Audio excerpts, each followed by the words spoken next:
There are two fascinating things that we may find out in this study. One is that faith and science are not as opposed as you might think. And the other one is that, yes, there is a promise of redemption and salvation in Genesis 3, a promise in words, but there's also the fulfillment of that promise in actions in the same chapter. To find out, you'll have to watch to the end.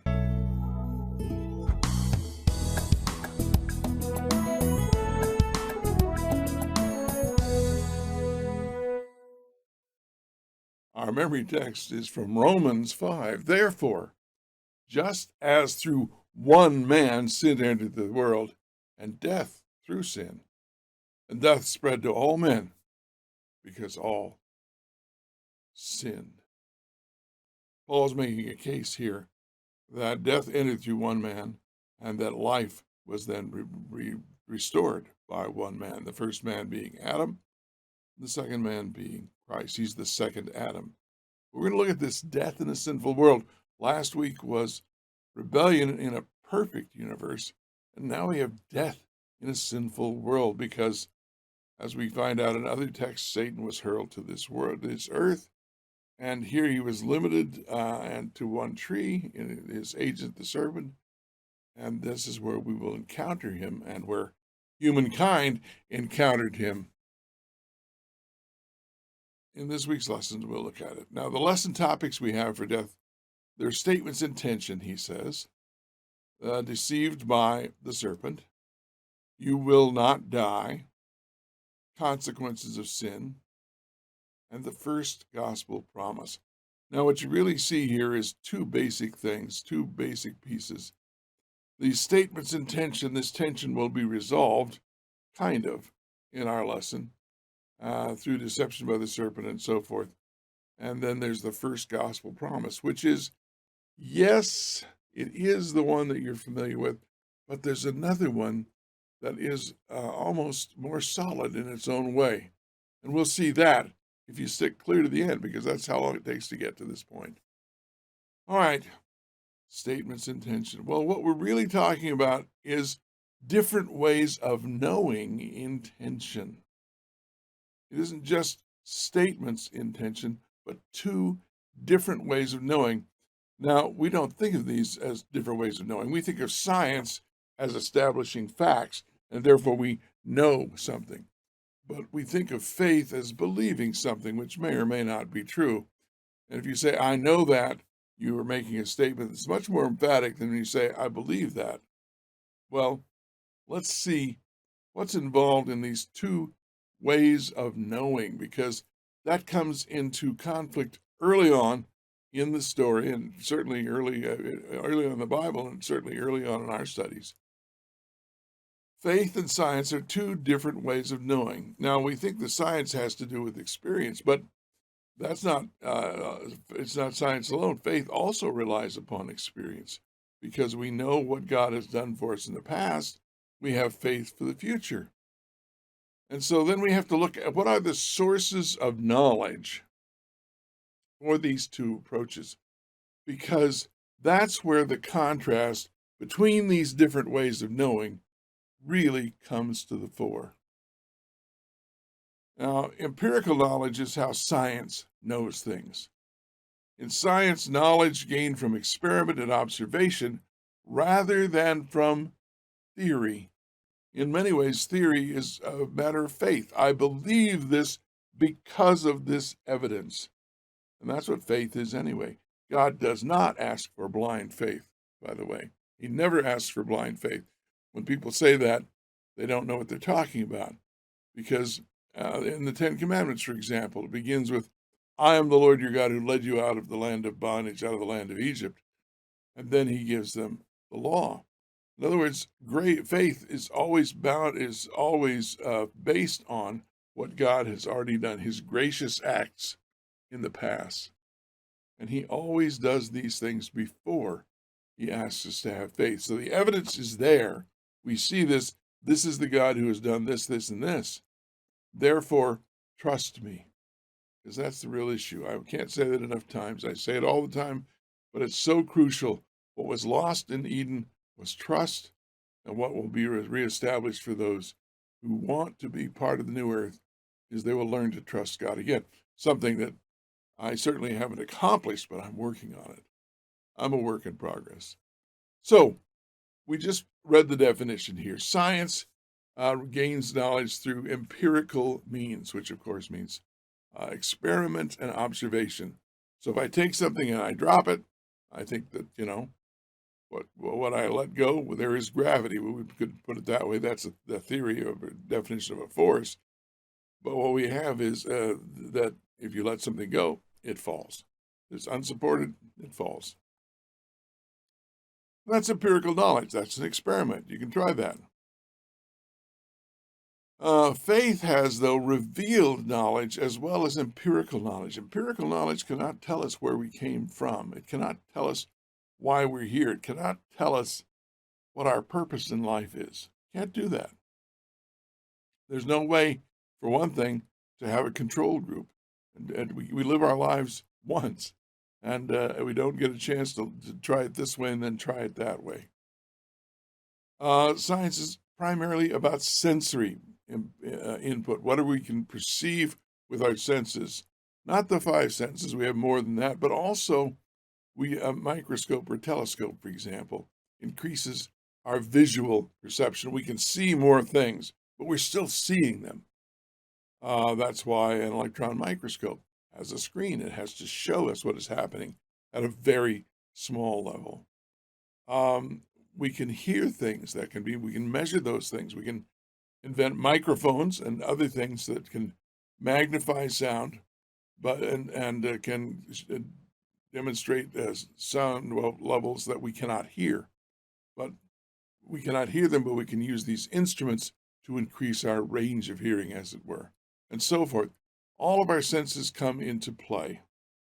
And what we do with our scientific instruments is we make it possible to magnify, to increase, to enhance our senses.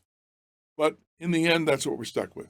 Just what we can perceive, what can come into our bodies through our senses. Of course, we can think, but those become theories. We come to conclusions based upon the evidence, but the evidence is primarily sensory. In fact, almost exclusively, if not exclusively, sensory. But the faith, we can deduce things plus our spirit, the sensory input plus our spirit. And I'm not using this in the sense of a soul. Rather, Paul says, who knows the things of a man except the spirit within him? And then he says, spiritual things are spiritually discerned. That's the kind of spirit I mean. There are things that we can discern, that we can perceive, if you will, only through our spirit. We can sense someone's attitude. We can sense, we experience beauty. Beauty is not something that's definable. It's not something which you can sit down and have a scientific theory for. You can measure what we think of as beautiful, but you cannot really define it, and so forth and so on. But there are these things which are spiritual, which are beyond the sensory. There are things we know. For example, we know a great deal about the brain, but we have very little knowledge about the mind. What is the mind? Where is it? What is it? Those are very difficult things to understand, and yet they are very real. All right. That is the things that are seen. I make this point because most of the time we go by our instincts of what we see, what we feel, and so forth. Now, there are times when, like the emperor's new clothes, we deny what the senses give to us. But primarily, we're affected by what we see, which is why when something appears on the news, we are affected by that. When something that doesn't appear on the news, we don't see it, it isn't part of our sensory input, we may not regard it as important. And that's why who selects the news and presents it to us is actually becoming our sense organs. They're giving us our perceptions rather than letting us perceive. And so sometimes we see things on the news, for example, or read about things, and there are other things which are just as important, which are happening, which are not seen. And there are other things which are invisible. They cannot be seen. I mentioned the brain and the mind. Well, the faith, and there's several Bible texts certainly on this, many instances where the seen versus the unseen. What is unseen is what really matters. But, and so faith has both of these inputs. And you'll notice this is a pattern. In faith, we have all of the inputs that science has, plus some others. Now, because we live in a sinful world, these other inputs are not flawless. Nothing about us is flawless. But these other inputs can be deceived, but then so can our senses. It happens all the time. What we think of as magic, for example, on the stage is really something which our senses perceive, but which is not real. There is no real magic. There is only what they call prestidigitation or sleight of hand, where they're directing. In fact, they'll tell you this. They're directing your attention so that you pay attention to this and not to that, and so forth. This goes on all the time, a diversion. So the seen plus the unseen, and we're told in Scripture that we believe in what is unseen. God is not seen. His works are seen. His power may be seen, but God himself, we're told, has not been seen by any man at any time. So there's another case. Science is limited to what is in nature, to the natural. It cannot deal with something outside of nature. We don't have the literal the instruments to go out and do this. I wrote an article once. A man in Massachusetts, I was a physician, I believe it was. He wanted to measure the weight of a soul. Because he believed in the immortal soul. And what he found out, I believe, is that his memory has it, is that he would weigh. He had a special scale set up where he could weigh an entire body, and he got volunteers who were dying. And when they died, he would weigh their bodies as they were lying there alive. And after death, he would weigh them again, and he found out that the average difference in weight was 21 grams. Now, that's like 3 or 4 sheets of paper. It's not very much. And he determined that a soul must weigh about 21 grams.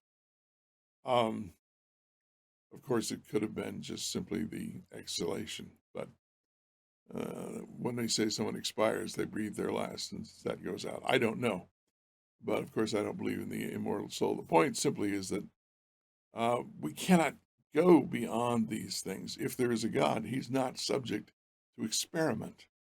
If there are other things that happen, they're not necessarily subject to experiment. So we can't do that. C.S. Lewis says that nature is like a pond. If we're all in the pond, and he says, so a pebble is thrown into the pond and the ripples go out. And as soon as the pebble enters that pond, it acts like any other object in the pond. And science is in the pond. It's studying the natural events. It sees the pebbles. It sees other things in the pond. But it can't tell you where the pebble came from. It can't tell you why the pebble came. It can't tell you what is the significance of that pebble. It just can't. And this is not a criticism of science. It's simply to recognize what science is and what it is not. Science is dedicated to the natural. But of course, faith takes into account the supernatural as well. There are things that go beyond this, and we all know this. There are things that cannot be accounted for simply by nature, by the senses. Things happen which cannot be accounted for. And I could go into a long discussion of this, why atheism doesn't ever stand a chance. Eventually, people move from atheism either back to faith in God or to faith in other things, like Sir Arthur Conan Doyle, who became a spiritualist because there were phenomena, things that happened, which could not be explained by natural law and could not be investigated through the senses only. They were something that was out of the ordinary, out of nature itself. So the supernatural cannot be measured. And there you are. There's another example of how these things work, that the natural and the supernatural are both things which come into faith, whereas science is limited to the natural. And finally, science is ultimately a material thing. It focuses on matter. And energy is there, but of course, we know Einstein told us at least that E equals mc squared. The energy is simply matter times the speed of light squared. Energy and matter are two different forms of the same thing, is what we now believe scientifically. So it deals with only the material world.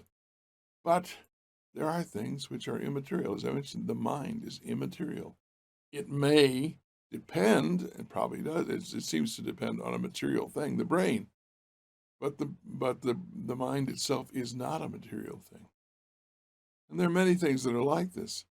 Love, for example, is very real, but it is not material.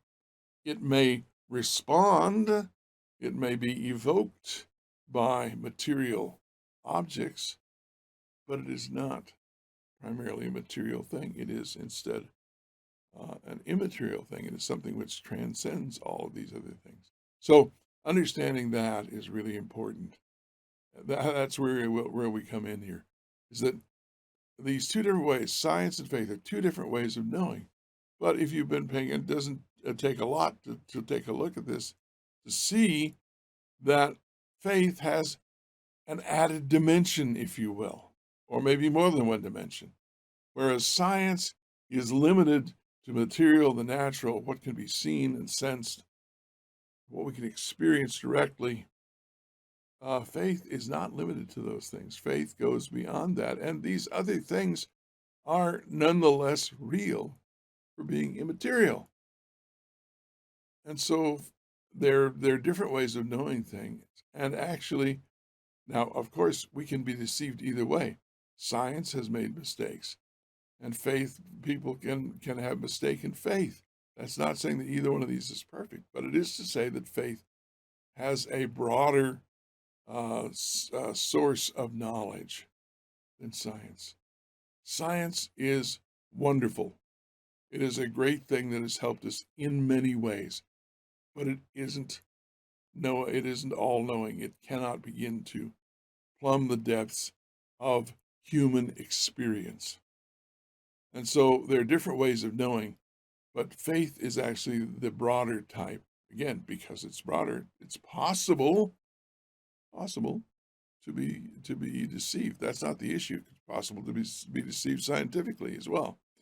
We see this all the time because science, by its nature, if it is true science, these days we don't have a lot of true science going on. We have a lot of opinions that are parading as science. How do you know that? Because they say it's a consensus instead of saying the evidence shows. The evidence shows a number of things. And how we conclude from that is often a matter of faith.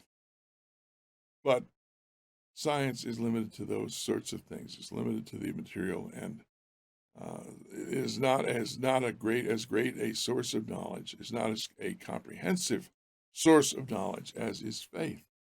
But again, just being a greater source means that in some ways it's more vulnerable.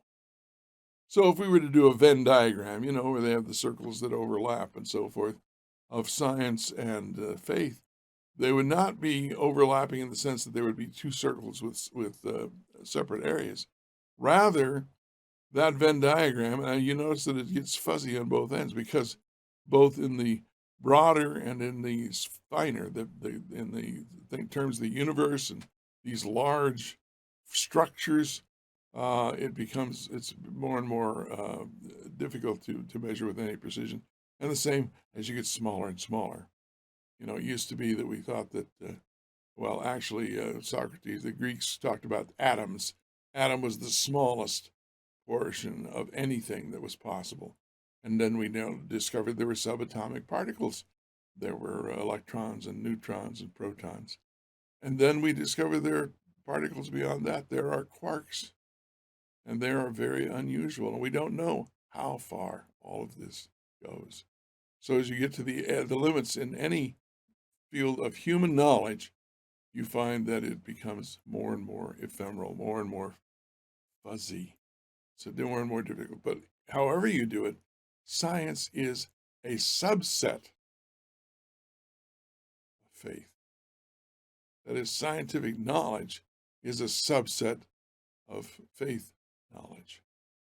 And that is surprising, at least to me. And science has some severe limitations. C.S. Lewis makes a great point. Men became scientific because they expected law in nature. Wouldn't have to have laws. Nature could act randomly. In fact, we think it does in some ways, but that makes that a problematic situation. Men became scientific because they expected law in nature, and they expected law in nature because they believed in a lawgiver. And that's implicit no matter what you say. Where do these laws come from? You know, there's an old joke when a young boy says to his dad, what keeps things down, held down to the earth? And his father says, the law of gravity. He said, what happened before they passed that law? Well, of course, we know it wasn't a law that was passed, but the question is, laws, as we know them, are either declared or passed. And to say that we have a law in nature simply means that we observe it to be constant. It is always the same. But why it is always the same, we don't know. And if they could be different, we don't know either. So, remember, we have empirical knowledge is based upon experiment and observation.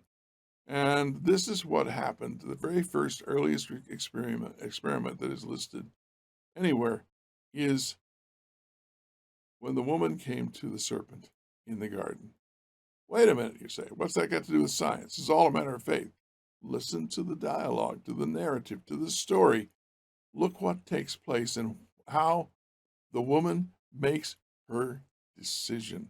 Is it faith-based or is it empirically based, scientifically based?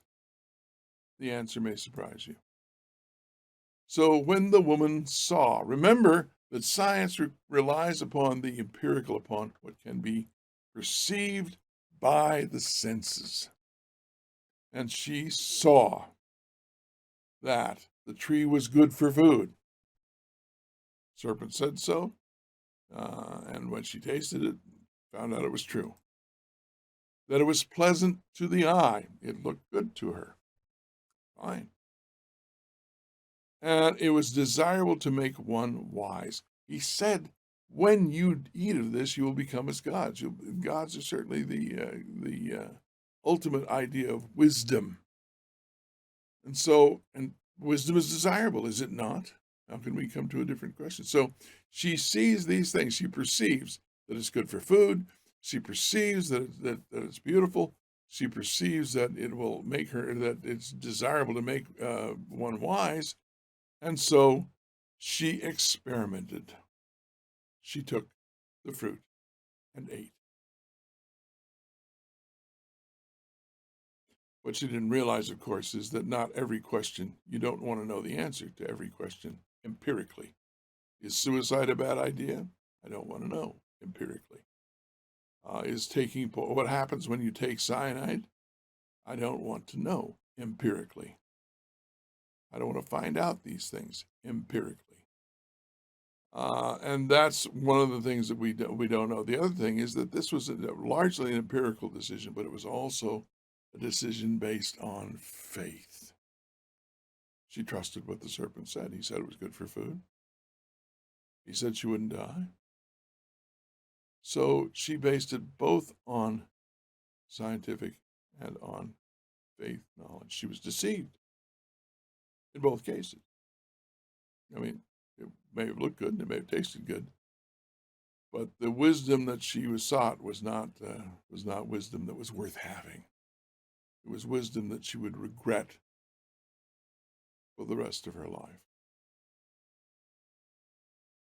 And this is one of the problems with empirical knowledge.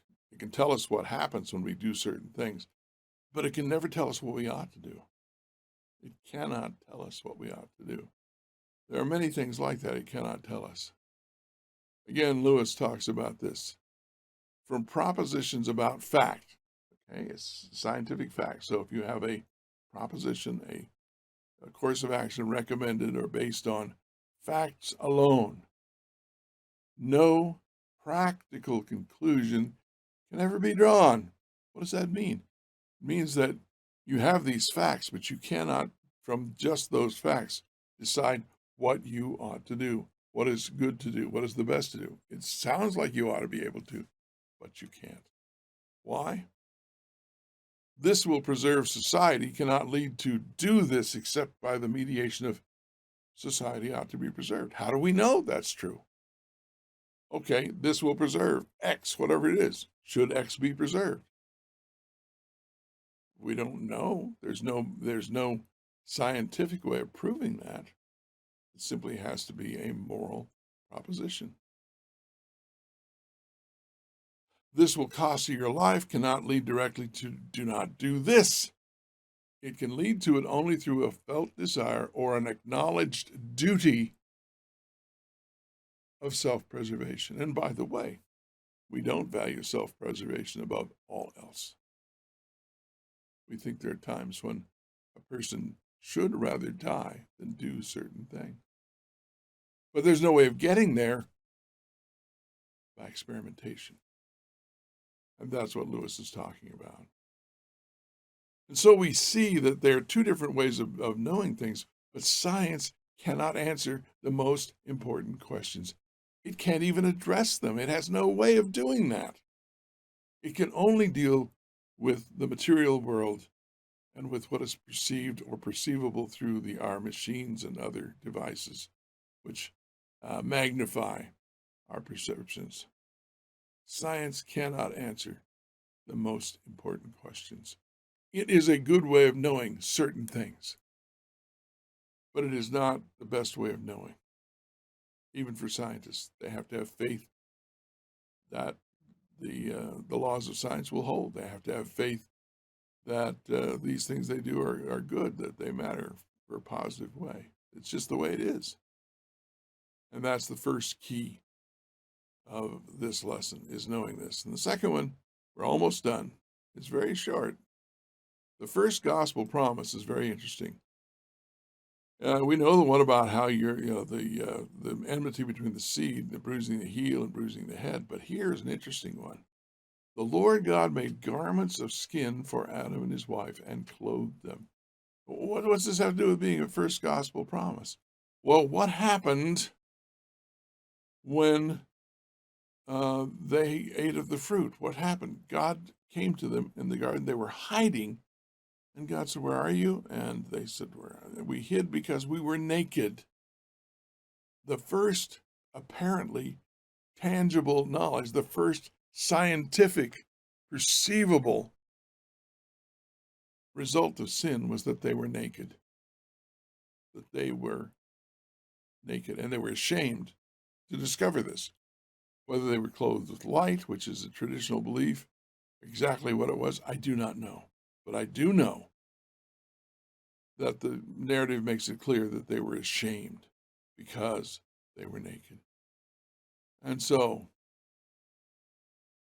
as we have in Zechariah, he said, "Remove the filthy garments from him." This is from the priest. And again, he said to him, "See, I've taken your iniquity away from you and will clothe you with festal robes." Adam and Eve say, Adam and the man and the woman say, sorry about that, but Eve was not yet named. They say, "We were naked and we were ashamed." And later on, we find in Scripture that God says, "I'll remove your filthy garments. I will take your iniquity away from you and I will clothe you." And what happens then in Genesis, very early, in Revelation, it says, "The Lamb who was slain from the foundation of the world." Well, I think it's very likely that the Lamb slain, it says, "The Lord God made garments of skin for Adam and his wife and clothed them." It's the same thing. They're ashamed. He gives them the consequences in Genesis 3. But then he clothes them. He provides robes of skin. Animals had to die, or an animal had to die. And perhaps this is the Lamb slain. This is a type or an antitype of the Lamb slain from the foundation of the world. That Jesus' death was what, from the very beginning, was what the guarantee that he would come and die is what allowed us to live. And he took away their shame. by clothing them with skins. Isaiah says, I delight greatly in the Lord. My soul rejoices in my God, for he has clothed me with garments of salvation and arrayed me in a robe of his righteousness. Well, what could be more than the skin of a lamb that was slain to take away their shame and to take away their sin? That's what we find. The promise is there, yes, in words in 3:15, but the promise is here in actions as God clothes them with his righteousness. And there we are. From the very beginning, God covers and covered our shame with his righteousness. That's the second key. From the very beginning, God covers our shame with his righteousness. What a great promise that is. Those are two keys. Science cannot answer the most important questions. It cannot even address them. From the very beginning, God covers our shame with his righteousness. We got the wrong answer because we performed the wrong experiment. But God provided for removing our shame and our unrighteousness from before the world began. Despite our bumbling about and making a mess of things, God gives and gave us grace. Well, thank you. I hope you'll support this ministry in some way. Prayer is wonderful. By liking or subscribing here. Liking tells others that this is something worth watching. And if you want to make comments, I'm glad to receive those, or you can send me an email directly at BibleJourneys@yahoo.com.